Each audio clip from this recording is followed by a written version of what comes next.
प्यारे बच्चों, आज हम लोग क्लास 12 का ज्योग्राफी पढ़ेंगे। चैप्टर 4 चल रहा है और लेक्चर नंबर आज होगा 13। इससे पहले 12 पढ़ाया जा चुका है। हम लोग कल जो पढ़े थे भूगोल में वो HDI मानव विकास सूचकांक के बारे में पढ़े थे। आज हम लोग इसी पाठ में पढ़ेंगे मानव विकास के उपागम।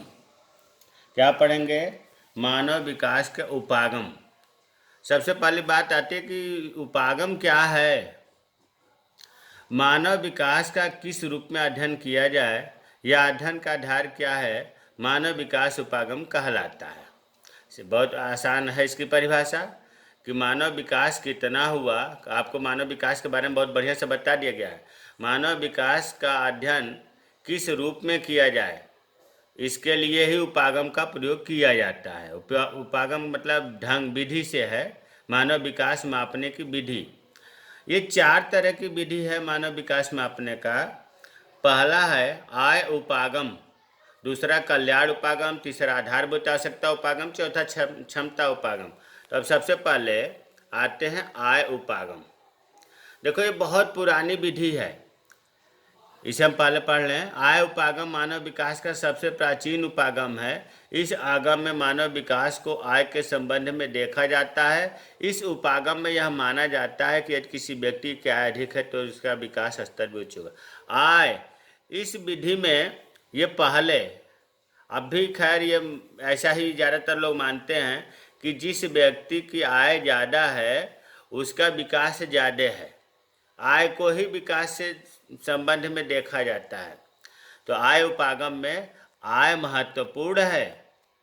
जिसका आय ज़्यादा होगा उसका विकास उतना ही उच्च स्तर का होगा, ये माना जाता है। दूसरा है कल्याण उपागम। कल्याण उपागम, इसमें आय से कोई मतलब नहीं है। यह उपागम सरकार द्वारा चलाई जाती है। सरकार मानव कल्याणकारी योजनाएं चलाती हैं। मानव को कल्याण करने के लिए सरकार बहुत व्यय करती है ताकि मानव विकास के स्तर में, जीवन स्तर में वृद्धि हो। इस उपागम में, मतलब कल्याण उपागम में, आदमी, मानव जो है वो निष्क्रिय प्राप्त करता होता है, केवल रिसीवर, लेने वाला होता है। इसमें मानव को लाभार्थी के रूप में देखा जाता है।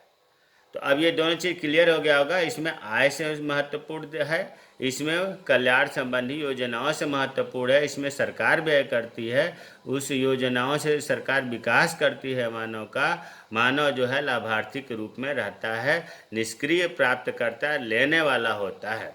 तीसरा है आधारभूत आवश्यकता उपागम। देखो, आधारभूत, इसको एक शब्द और कह सकते हैं मूलभूत या मुख्य केंद्र बिंदु आवश्यकता उपागम।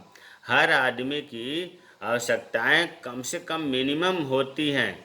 एक संस्था है ILO, इंटरनेशनल लेबर ऑर्गेनाइजेशन, अंतर्राष्ट्रीय श्रम संगठन ने इस उपागम को बताया, प्रस्तावित किया कि आधारभूत उपागम से, आधारभूत आवश्यकताओं से हम विकास, मानव विकास का मापन कर सकते हैं। तो ILO ने क्या बताया कि 6 न्यूनतम आधारभूत आवश्यकताएं हैं। कौन कौन से? पहला स्वास्थ्य। बहुत पहले तो ये कहा जाता था 3 है, रोटी, कपड़ा, मकान, लेकिन अब 6 हो गए हैं। पहला स्वास्थ्य, मतलब आदमी को स्वस्थ रहना बहुत ज़रूरी है। दूसरा शिक्षा, शिक्षित होना चाहिए। तीसरा भोजन भी मिलना चाहिए। चौथा जल की आपूर्ति भी होना चाहिए। पांचवा है स्वच्छता, साफ सुथरा होना चाहिए। और सातवां है, छठा है आवास। 1, 2, 3, 4, 5, 6, 6 मूलभूत आवश्यकताएं हैं। स्वास्थ्य, शिक्षा, भोजन, जल आपूर्ति, स्वच्छता और आवास। इनकी व्यवस्था अंतर्राष्ट्रीय श्रम संगठन ने करने को कहा, और ये कहा कि ये व्यवस्था अगर हो जाती है तो मानव विकास अपने आप होने लगेगा। उन्होंने विकल्प पर जोर नहीं दिया, जबकि महबूब उल हक ने मानव विकल्प पर बहुत जोर दिया था। लेकिन अंतर्राष्ट्रीय श्रम संगठन मूलभूत आवश्यकताओं पर बल दिए, इन्होंने विकल्पों को कम महत्व दिया। देखो लिखा है, यह उपागम मानव विकल्पों की अपेक्षा मूलभूत आवश्यकताओं की पूर्ति को महत्वपूर्ण मानता है। चौथा क्षमता उपागम। क्षमता, इस उपागम को प्रोफेसर अमर्त्य सेन, अर्थशास्त्री, बहुत बड़े अर्थशास्त्री थे, इनको नोबेल पुरस्कार भी मिला। भारतीय अर्थशास्त्री थे, इनको नोबेल पुरस्कार से भी नवाजा गया है। इन्होंने इस विधि को, इस उपागम को बताया और ये कहा कि इस उपागम में संसाधनों की मानव तक पहुंच की क्षमता में वृद्धि करने पर जोर दिया है। इन्होंने कहा कि जो हमारे देश में संसाधन है, प्राकृतिक संसाधन है, उनको हम कैसे उपयोग में लाएं, मानव उन संसाधनों के पास कैसे पहुँचे, मानव की क्षमता में वृद्धि करना ही क्षमता उपागम कहलाता है। ये प्रोफेसर अमर्त्य सेन ने दिया।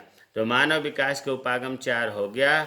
अब इसमें, इस पाठ में लास्ट जो है वृद्धि और विकास में अंतर भी कभी कभी 2 नंबर का पूछ दिया जाता है। तो ज़्यादातर बच्चे समझते हैं कि वृद्धि और विकास एक ही चीज़ है, ऐसा नहीं है। वृद्धि और विकास में अंतर, पहला, वृद्धि में गुणात्मक परिवर्तन होना आवश्यक नहीं है। मतलब आप समझ लो कि परिवर्तन 2 तरह का होता है, मात्रात्मक और गुणात्मक।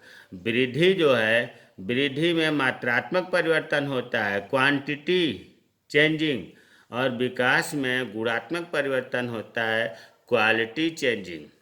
दूसरा, वृद्धि धनात्मक और ऋणात्मक दोनों हो सकता है। अरे जनसंख्या वृद्धि है, कभी पॉजिटिव भी धनात्मक भी होगा, कभी घट जाएगी वृद्धि तो ऋणात्मक वृद्धि कही जाएगी। जबकि विकास जो है केवल धनात्मक होता है, ऋणात्मक नहीं होता है। वृद्धि में कुछ जोड़ना आवश्यक नहीं है।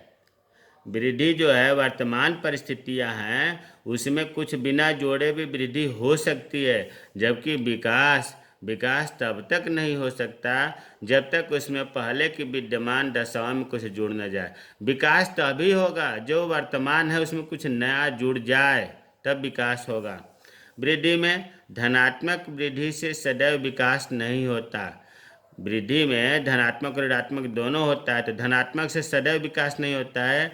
जबकि विकास में जब धनात्मक वृद्धि होगी तभी विकास होगा। वृद्धि के धनात्मक वृद्धि पर ही विकास संभव है। अंतिम है वृद्धि मात्रात्मक। हमने शुरू में बता दिया था कि क्वांटिटेटिव होता है वृद्धि और मूल्य निरपेक्ष होता है, जबकि विकास क्वालिटिव होता है और मूल्य सापेक्ष होता है। तो इस प्रकार से ये पाठ जो है चैप्टर 4 मानव विकास आज समाप्त हो गया। जय हिंद, जय भारत।